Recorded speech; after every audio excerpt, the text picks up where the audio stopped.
Salut à tous, le journal du mondial. Entrée en matière parfaite du pays organisateur. La Russie s'est baladée contre l'Arabie Saoudite lors du match d'ouverture 5-0 à Moscou. De quoi rassurer les supporters russes, même les plus sceptiques. Alexandre Golovin a été le joueur le plus en vue, buteur sur coup franc dans les arrêts de jeu. Le milieu offensif du CSKA Moscou est impliqué sur 2 autres buts. Les Saoudiens, joueurs mais trop naïfs, ont été vite dépassés. 3 matchs au programme aujourd'hui, toujours dans le groupe A à 14h. L'Uruguay de Cavani et Suarez défient l'Égypte de Mohamed Salah qui sera finalement prêt pour ce premier match des Pharaons. Il est remis de sa blessure à l'épaule. On enchaînera avec 2 rencontres du groupe B. Maroc-Iran à 17h. L'affiche du jour, premier choc du mondial, opposera à 20h l'Espagne au Portugal. On attend de voir comment la Roja aura digéré cette fin de préparation agitée avec le licenciement de Lopetegui, la nomination express de Fernando Hierro. Lopetegui que l'on a retrouvé en larmes jeudi lors de sa présentation aux médias comme nouvel entraîneur du Real Madrid. D'ailleurs, Florentino Pérez, le président merengue, n'a pas hésité à tacler la fédération espagnole pour sa gestion du dossier. Le Portugal a également eu sa polémique. 4 joueurs du Sporting présents en Russie ont annoncé cette semaine la résiliation de leur contrat avec le club à Lisboète en raison d'incidents récents avec des supporters et un conflit avec leur président. Beaucoup de stars en tout cas ce soir au stade olympique de Sochi. Derrea, Piqué, Ramos, Busquets, Iniesta d'un côté, Cristiano Ronaldo, Pep ou encore Bernardo Silva de l'autre. Ça promet du spectacle. On passe à l'actu des Bleus, dernière ligne droite de la préparation tricolore avant le premier match ce samedi contre l'Australie à midi.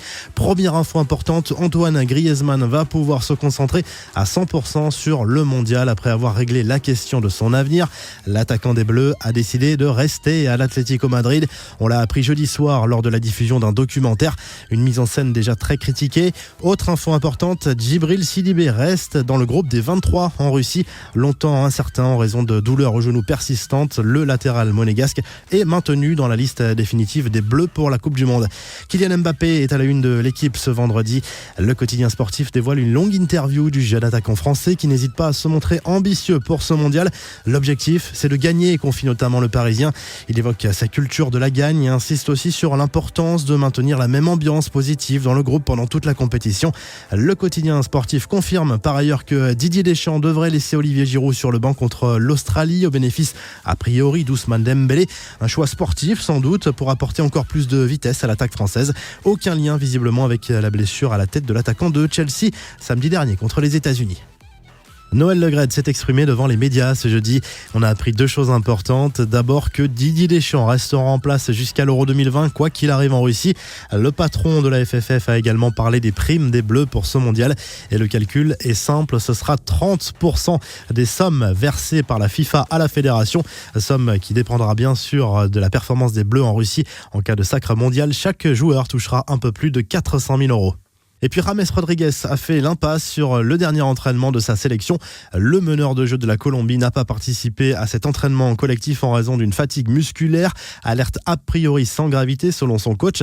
Simple mesure de précaution avant le match contre le Japon prévu mardi prochain. La sélection nippone, elle, a été la dernière à débarquer en Russie.